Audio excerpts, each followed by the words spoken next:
Hi there, Let's Talk Sports fans. Thanks for tuning in to another episode of Let's Talk Sports Roundtable. And I'm joined, as I always am, by at least one buffoon, occasionally two, but today it's Tanner. Thanks for joining me. Yeah, thanks for having me on again. Glad to be back after a week off there. No problem at all. And I'm also joined by a Bodkins, of course, Nick Bodkins of the Bodkins Show. Thanks for joining me. Always, it's a beautiful Saturday here. Luckily, finally getting some rain in here. I think so. We're ready to roll over here. Looking forward to it. So, as we get started, we've got some Chiefs news, and the Chiefs are making moves, adding to their defense. Carlos Dunlap. I wanted to get both of your opinion. I'm sure Tanner's got some views on this. For me, it just adds a bit of veteran presence. The pass rush is something that they're working on. Would you agree with that, Tanner? Oh, by far, this is a move that we needed as Chiefs fans here. Yes, we drafted, we added to the defensive line in the draft, but we really needed that other veteran presence on the opposite side of Frank Clark, essentially also paired with Chris Jones. We lost Melvin Ingram to the Dolphins, who we really did thought we were going to get back, to be honest with you. So that was kind of a bum there. But, we'll take Carlos Dunlap. It's a guy that's been a strong presence for the Cincinnati defense for so long in Seattle last year. And in just, I believe it was just 8 games or 12, or 12, 8 games. It was like 12 games. He had like 8 sacks, 8.5 sacks. So I'll take that from a presence there. That's a small sample size to see what happens. So as long as the guy can stay, injury free for the most part, I think we'll have a pretty dominant play coming, into hand. So I'm really excited for this one. It's a great move, and it's actually probably a really great fit for what our defense will come into play. Yeah, Nick.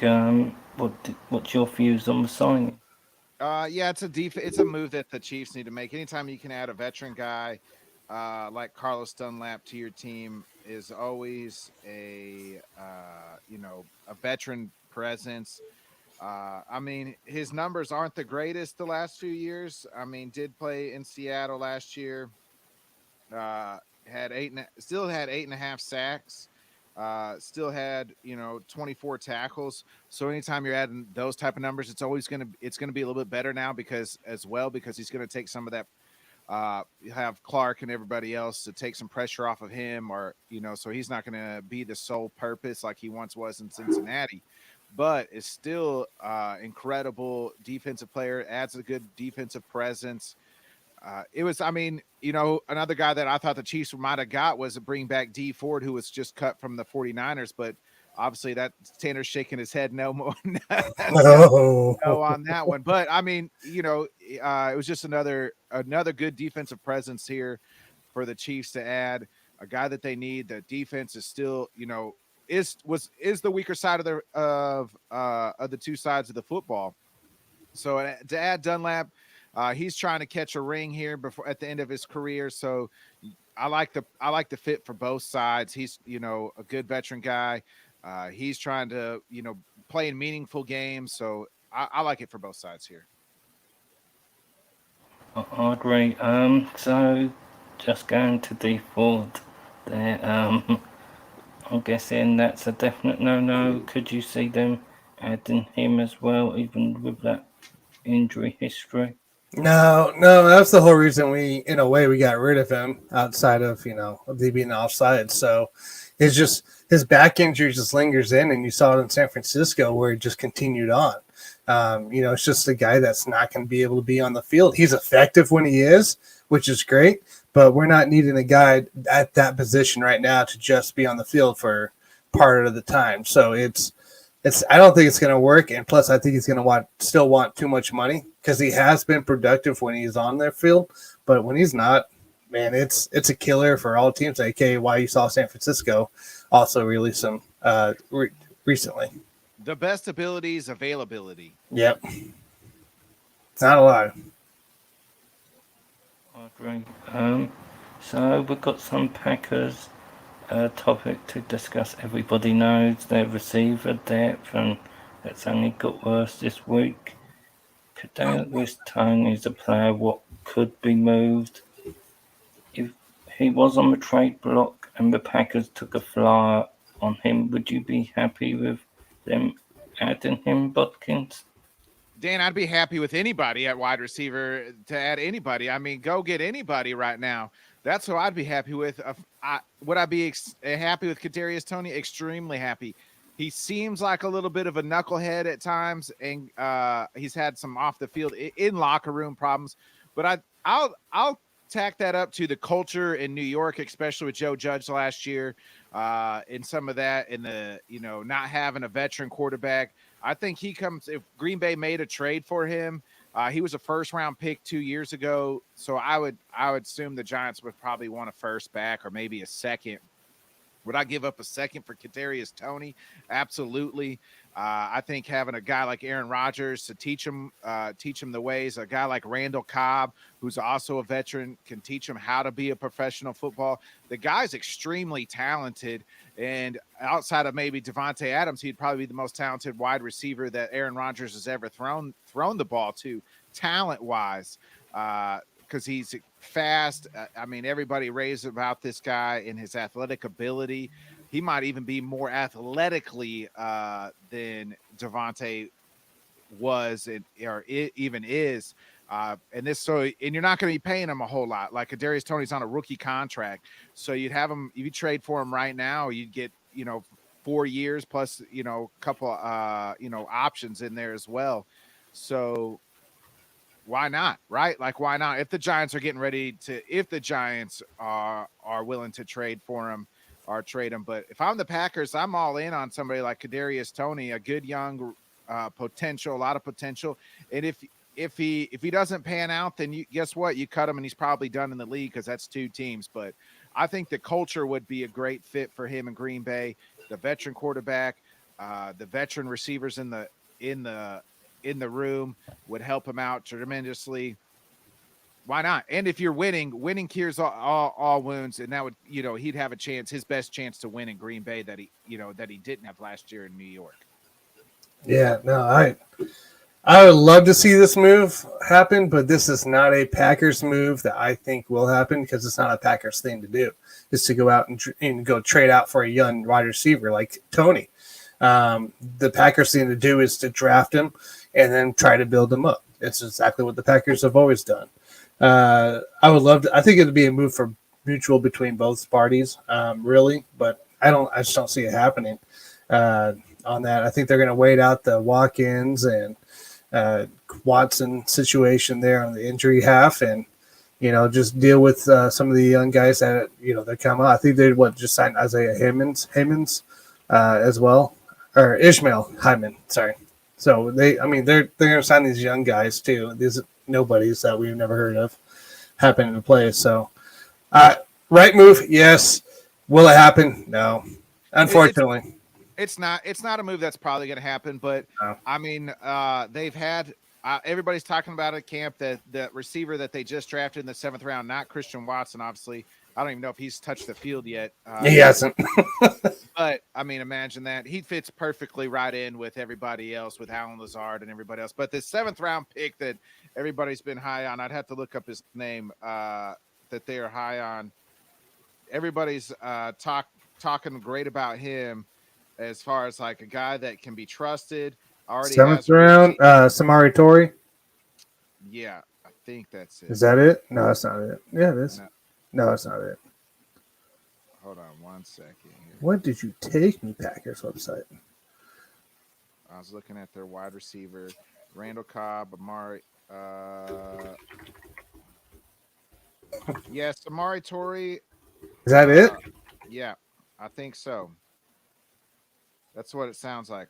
Or even Rashid Walker, maybe. No, Rasheed Walker's a tackle. It is. It's Samari Torrey from Nebraska. Yeah. That's so he's going to be. Yeah, he could be a threat right there. So, and that's what everybody in camp is talking about, is saying that he is the guy, as a guy that watch out for him. They're very impressed by him so far. But I mean, still go out and get Kadarius Toney if that's a trade that you can make. It's not like Tanner said, it's not a Green Bay Packer move. It's not a Gutekunst move. But here's the thing.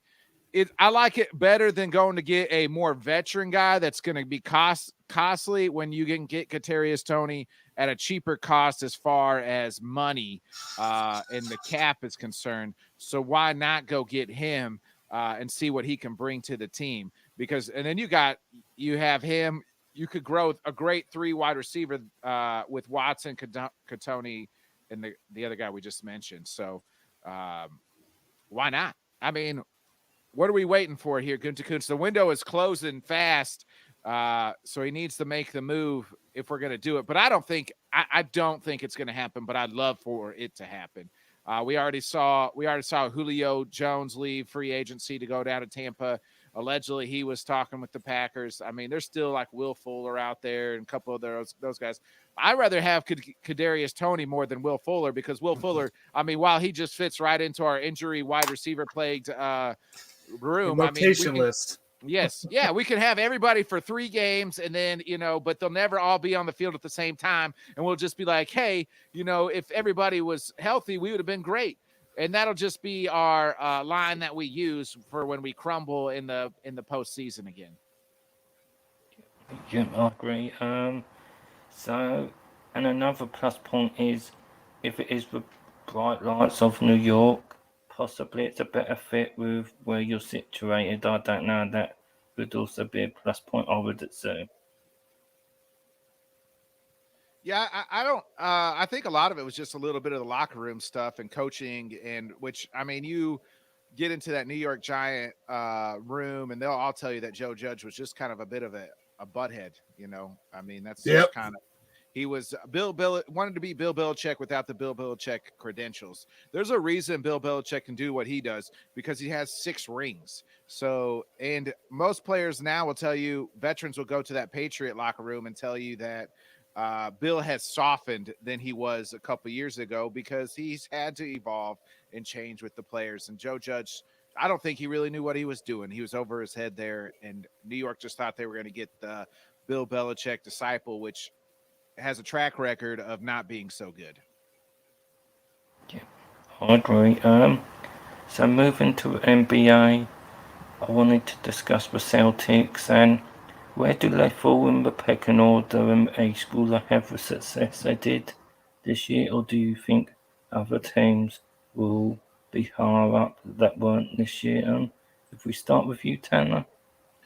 Yeah, so I think you're probably looking at a similar projection as this year, honestly, because they didn't have much change really. They still got their 2 main guys going into play, and then you added in Danilo Gallinari as well going into play. So I just feel like these guys got overall better. Oh yeah, and Malcolm Brogdon from Indiana. So I just feel like they just got better overall as well. I see no reason why these guys should not be back, if not at least close to the finals, if not pushing towards the finals in a late series. So I have no, I just look at this roster here and it looks just like a team that's ready to try to get back to the finals and maybe make it right this time. Yeah, I'm with you on Tanner. I think they're probably still the top team or second best team in the East. They're going to take that learning experience that they had. Remember, this is a team that was up 2-1 on the Warriors and was winning that to go up game 3 or game 4 to go up 3-1, and then Steph Curry went off and changed the direction of this series. They still have their core guys, unless they just absolutely go trade for Kevin Durant, and then and then they will just see what they gave up to get that trade. But as constructed right now, Adam Brogdon, Gallinari, I think Brogdon, if they start him at the point guard, can move Smart to the 2 guard, that team, it'll be a lot better as far as somebody making the decisions around there because while Marcus Smart is a great basketball player and a great defensive player, and he's a guy that you want on your team, he's not a great decision maker with the basketball as far as getting everybody involved and moving the ball around. So I like that move to get Brogdon. I mean, Brogdon's got a higher contract, and can he stay healthy will be the question. But if healthy, I would put them with 1 and 2, 1A, 1B with the Bucks. I mean, the Heat have not added anything like of significance. I know they were the number one team last year, but I just think the Heat always will overachieve just because that's what Jimmy Butler does. Unless somebody they make a trade or gets a Donovan Mitchell or somebody like that too, I would put. But as constructed right now, and the way the rosters are all set, I'd have to say the Celtics are one B next to the Milwaukee Bucks when everybody's healthy. I thought it was interesting too that they did not go out and get a 3-point specialist. Need to say to kind of help them with when the drought start hitting for Tatum and Brown there, because you're looking at a 3-point percentage from last year at .312 for Brogdon, and he hasn't really been even close to kind of what the Warriors are stat wise. So, and the 3-point percentage in his career. So, I just think it's kind of interesting. You would think a guy would go out and try to get a shooting specialist, Well, but it didn't work out. Gallinari is a good 3 and D guy. Yeah. He's somebody that can help them out. They still have Al Horford there. They haven't lost anybody really No. significance in their rotation pieces. Where and they've added really good bench pieces, guys that are going to help you continue to contend. And as long as their three core players are still together, I think they'll be okay. Yep. I agree. So moving to baseball, I thought we'd talk a little bit about the Royals and of course the Brewers in honour of Tanner's little trip and some trade activity this week. So I thought we'd open the floor up to Tanner first of all. Yeah, so Royals wise, right? We just traded Andrew Benintendi, young guy we got from Boston a couple years ago, and great player, probably the best player on the Royals at the moment. Just unfortunately, it when he had to go. He had to go. We got some good prospects coming into play, possibly a solid relievers coming into play too. So I think there might be another move to come here before the end of the deadline. I don't know if it'll be like Whit Merrifield because they're asking at basically they want an MLB starter and like a couple top prospects. So it's probably not going to happen there. But I wouldn't be surprised to see another move come into play wherever for the Royals on that play. And then the Brewers of course are looking to add another bat at least coming into play. I don't think anything's been made yet that I've heard. I did see an article saying they were in the Juan Soto sweepstakes, but I feel like that would be giving up a few key pieces to be able to get him in there and overall in the organization, and maybe a couple starters in the MLB, and then maybe a couple prospects in that range too, to be able to give him up. But I don't think I saw anything else actually officially happen yet in that play. But I mean, that's a team that they can go hot for 3 or 4 games in a row. When I was there, 4 out of the 5 games they scored 8+ runs, and then they had they got shut out on, I think it was Sunday. So it's just one of those things that their bats are great when they're on, but they just can't. They have too many guys left on base in order to do that. So I think that's the big thing for the Brewers. I personally think they should be looking into a more solid reliever like what the White Sox or the Tigers may have in our division, at least going to play for the Brewers to really contend. Because I feel like there's a lot of blown leads going into play while I was there as well. So, but yeah, I mean, I wouldn't be surprised to see another bat come into play. Not exactly sure who at the moment, but I heard something's going to happen here. Yeah, when it comes to the Brewers, the Brewers are the enemy of my enemy is my friend. So I hope the Brewers find that bat that they need. I'm not too sure who it's going to be. Benintendi would have been a nice little piece for him, but he went to the Yankees. That he was probably maybe outside of Wilson Contreras the best bat available. I mean, other than Juan Soto, but I mean, unless I wouldn't, if I'm a team, I don't know what I would get. Like, they're going to ask this astronomical price for Juan Soto, you'd have to be guaranteed to win the World Series right now. And even with Juan Soto added to that lineup, I mean, are the Brewers guaranteed? They have a good pitching staff, but I wouldn't guarantee them still, even with Juan Soto, to win the World Series yet. So I mean, it'll be interesting to see what happens in that piece. But just because I hate the Cardinals so much, I'm on the Brewers bandwagon, hoping that the Central. Like again, the enemy of my enemy is my friend. So they could trade. They could trade for Wilson Contreras, or maybe even Ian Happ of the Cubs is available. But I think because it's in division, that the Cubs would ask a little bit more than what they would ask from somebody else for if the Brewers were calling in on Ian Happ. I just think the Brewers batch is, Christian Yelich had that MVP caliber season. It just seems like he signed that deal, and it's like he's just went missing. Like, where's and they need him to perform back at that MVP caliber level that he was 2 years ago. And I guess was it the 2019? 2019, yeah. They need to get him back to that type of level to be considered one of the elite teams in the National League.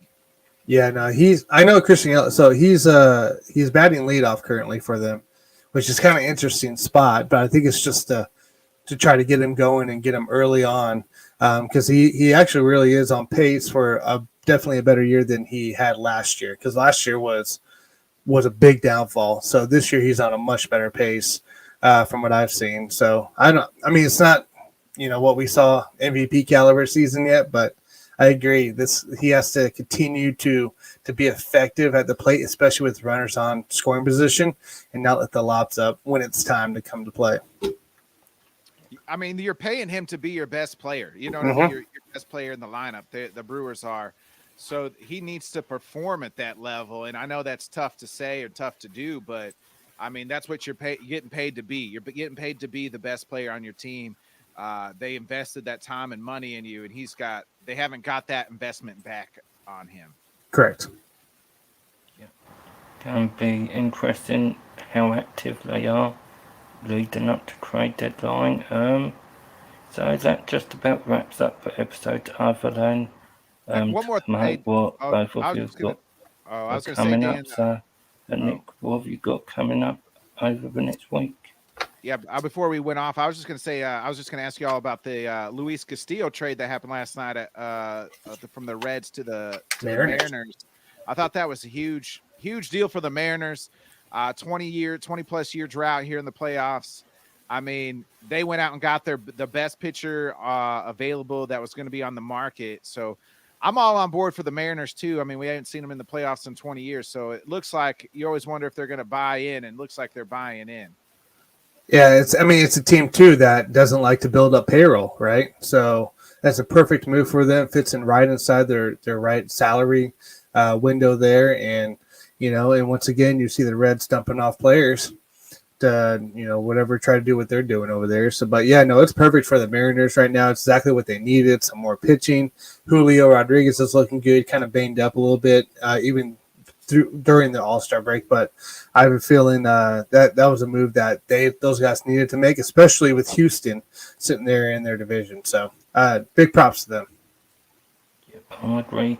Also, we know how important it is to add pitching. They know it's their year, so this is the year to be aggressive, even if they're not always. I think credit to them for recognising that, because not every team does if it's not necessary their style. So I think they're going to be an interesting team to watch. And like Bodkin said, it's been a while, so it's nice just to see a different element added to the postseason, hopefully. Yep. 100%. Hopefully they make it. Hopefully they get the wild card, and Luis Castillo's pitching game one of that wild card and wins it for him. I'm rooting for him. That'd be cool. My Cubs won't sniff the playoffs for about another decade, so I gotta find interest in other teams. As Jim said, just like the Blackhawks, it's a 10-year rebuilding plan. So Nick, what have you got coming up this weekend? I know you had that big show earlier today. Yeah, so if you missed it earlier today, we did our first episode of Head Kicks and Haymakers. It's a little spin off of the Bodkin show. We aired it right here on Let's Talk Sports Network, and we aired it on the Bodkins channel as well on YouTube. It is now live on Spotify and Apple Podcasts, so you can check that out as well. We'll have our UFC Head Kicks and Haymakers post show tomorrow morning at 7 a.m. Central Time Zone. You'll be able to, yeah. Hey, there it is. Oh, sorry. I was clicking here. There we go. Sorry, Dan. That'll hop on. That'll be tomorrow morning, and then we'll have an episode of the Bodkin Show. We have a special guest. I'm going to get his name right here. I got to pull it up on my Twitter real fast. It'll be happening at 7 p.m. Central Time Zone. We're having our guest of the evening is Cordell Woodland. He is a broadcaster out of Baltimore, so we're gonna be talking little Ravens, Lamar Jackson, even though little roundup with Cordell Woodland tomorrow. Will be joining me on the Bodkin show. That'll be happening about 7 p.m. Central Time Zone. So I'll be live a lot tomorrow. Catch me in the morning on Head Kicks and Haymakers, and in the evening on the Bodkin show as well. Cool. Everyone, be sure to check it out. Don't forget to subscribe to the Bodkin show as well. Support what Nick is doing. And Tanner, have you got packed week as normal? Yep, like normal here. Chance for a Chiefs show, guys, tomorrow here. We got some new equipment going into play, so I'm making some rearrangements with the team and be able to put out some more content. So, chance for a Chiefs show tomorrow, Settling the Kingdom. Then we got Monday night with Nick and I. I'm sure we'll have a packed lineup as always. And then Wednesday, guys, we'll actually be going live sometime during the day. It is Chiefs Camp Day, so we'll be doing an all Chiefs show.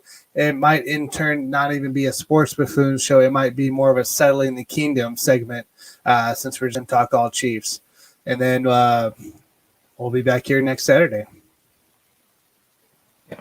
Everyone, head over to Sports Buffoon, subscribe to the channel, share, and two other things I wanted to mention is Gary Thorpe, a regular member in this network, has just signed up, starting his own show over at Variety Network, and I'm going to share a link once we get off it. Everyone, please head over, support what Gary does, because he supports all these shows, comments. I'm sure he would appreciate all your support. He was a little bit low on confidence, he said, so I'm sure he'd appreciate some familiar names cropping up. And apart from that, Dan Brosnan has his music video lives. I'm sure he'd appreciate you checking it out, maybe commenting and sharing and supporting what he does as well. And apart from that, all what really remains is for me to thank both